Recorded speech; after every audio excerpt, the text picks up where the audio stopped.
In the spring of 2015, Mankato's Engineers Without Borders group took a trip down to El Salvador to indulge in the rich culture and change lives. For the trip that we went on, we successfully determined 2 brake tank locations, and we've actually gotten down to the point where we have 2 precise locations in mind. We have those locations surveyed and modeled.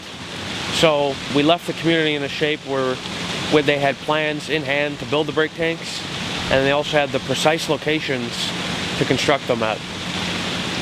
You definitely get a feel of that kind of humility, like I have so much around me and so much is kind of given to me versus the people in El Salvador. They work just as hard as we do, some of them probably harder, yet they have so much less and they can get so much less from it. And it's really more of a teach them to fish than give them a fish situation, where they needed our expertise to solve this problem, but now that we've shown them, they can do most of the work themselves and they can really take ownership. That's their project and they're fixing their problem, and they're more self-reliant instead of just having us come and fix things for them.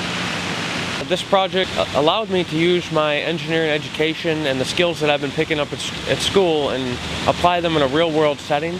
And not only that, but also give back to a community in need. It's really cool to use things that you're picking up in school and then not only apply them to the real world, but apply them in a real world setting where people are actually in need.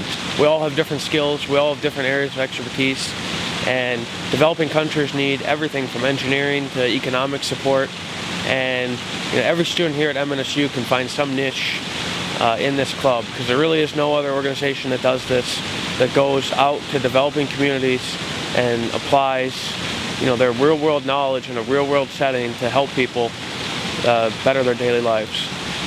Why students should join this club?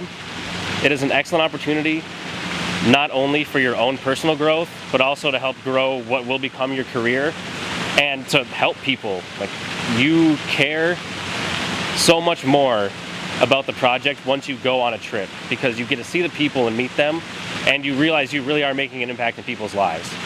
They can have water every day when we're done with this trip. I just joined EWB to help people, and then I found out after getting into it that is so much more could happen. I mean, I've created professional contacts, kind of lined myself up with an internship already, and then found out that I got to be on the travel team and go to El Salvador, which was one of the greatest experiences I've ever had in my life so far.